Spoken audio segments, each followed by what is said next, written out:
এই যে মেয়েকে বিকেলবেলা কোচিং থেকে নিয়ে আসতে যাচ্ছি, আর এই যে আজকে ব্লগে কী থাকবে সেটা আজকে আপনাদের সাথে শেয়ার করব।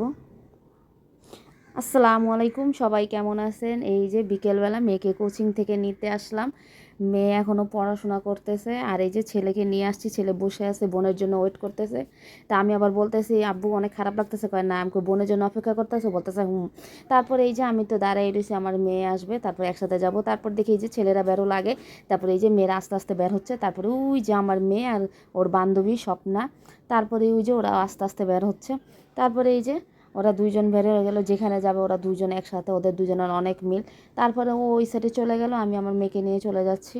এই যে তারপরে আমার মেয়েকে নিয়ে যাওয়ার সময় ও আবার টাটা দিতেছে, আন্টি হায়। তারপরে এসে দেখি বিকেলবেলা অনেক বৃষ্টি পড়তেছে, আমি তো অনেক কাপড় চোপড় ধুইছি, স্কুলের ড্রেসগুলি বৃহস্পতিবারে সব ধুয়ে দিই। তারপরে এই যে ছেলের ম্যাডাম আসলো, পড়াচ্ছে ছেলেকে। তারপরে সন্ধ্যাবেলা নাস্তা খেলাম, ওরা নাস্তা খেয়েছে পুরি আর হালিম, আর আমি এই যে কেক নিয়ে বসলাম। আর আমার মেয়ে তো চা দেখলে চা চাইবেই, তাই জন্য ওরকেও আলাদা চা দিলাম আরেক কাপ, তারপরে আমিও খেয়ে নিলাম কেক দিয়ে। তারপর রাত 11:30 বাজে ওরা রুটি আর মুগ ডাল খাচ্ছে। তারপরে এই যে সকালবেলা সবাই কেমন আছেন? শুক্রবার আজকে, আমার মেয়ে এখনও শুয়ে আছে, প্রায় 10:30 বাজে, আজকে ছুটির দিন দেখে এজন্য আর ডাক দিলাম না। আর এই যে ছেলেও এই ঘরের মধ্যেই আছে। তারপর আমি মুরগি কুটবো, মুরগি বের করে নিলাম ফ্রিজের থেকে।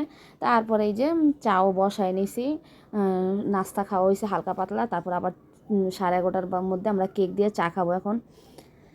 আর এই যে মুরগিটা কাটবো এখন আর রান্না করব। শুক্রবার বলে কথা, আজকে তো মনে করেন ছেলে খিচুড়ি খাবে বলেই রাখছে, বৃহস্পতিবার দিন, আম্মু শুক্রবার দিন কিন্তু খিচুড়ি রান্না করবা।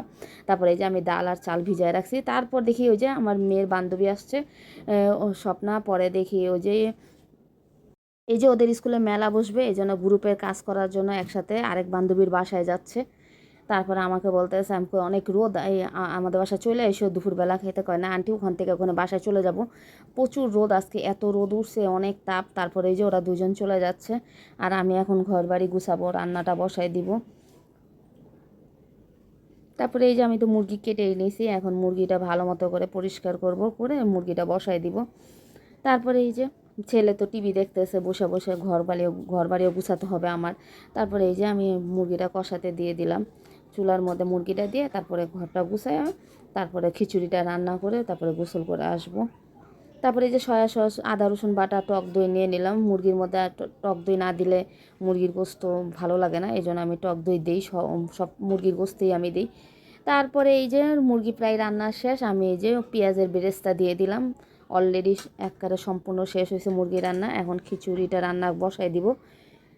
এই যে ঘরবাড়ি গুছাই ফেলছি, এই সুযোগে মুরগি বসায় আমি মুরগির গোস্ত বসায় আমি কিন্তু ঘরবাড়ি সম্পূর্ণ গুছায়, ঘরবাড়ি মোছা শেষ, পাপোশ বিছাই ফেলছি, পাপোশ টাপোশ সব বিছানো শেষ।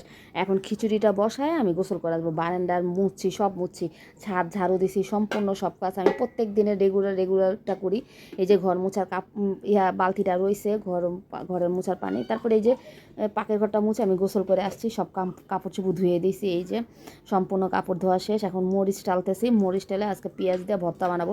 খিচুড়ি দিয়ে মরিচের ভর্তা না খেলে ভালো লাগে না, পেঁয়াজের দিয়ে শুকনো মরিচ দিয়ে ভর্তা, এটা আমার মেয়ে অনেক পছন্দ করে। এই যে হয়ে গেছে। তারপরে এই যে শুটকি ভর্তাও আছে, আর এই যে মুরগির তরকারি, এই যে খিচুড়ি। এখন আলহামদুলিল্লাহ আমরা এখন দুপুরের খাবার খেতে বসবো, 3:30 বাজে। এই যে তিনজন, আমি আমার ছেলে আর আমার মেয়ে, তিনজন মিলে এখন খাবো। 3:30 প্রায় বেজে গেছে। আর আজকে গরমও পড়ছে খুবই, কিন্তু কিছু করার নেই, খেতে তো হবেই। তারপরে এই যে এখন আমরা সবাই মিলে খাবো। আর পেঁয়াজ ভর্তা আমার মেয়ে অনেক পছন্দ করে, আর শুটকি ভর্তা পেঁয়াজ ভর্তা আমি নিয়ে নিছি, এখন ওকে দিয়ে দিব, ওই যতটুকু খায় খাক।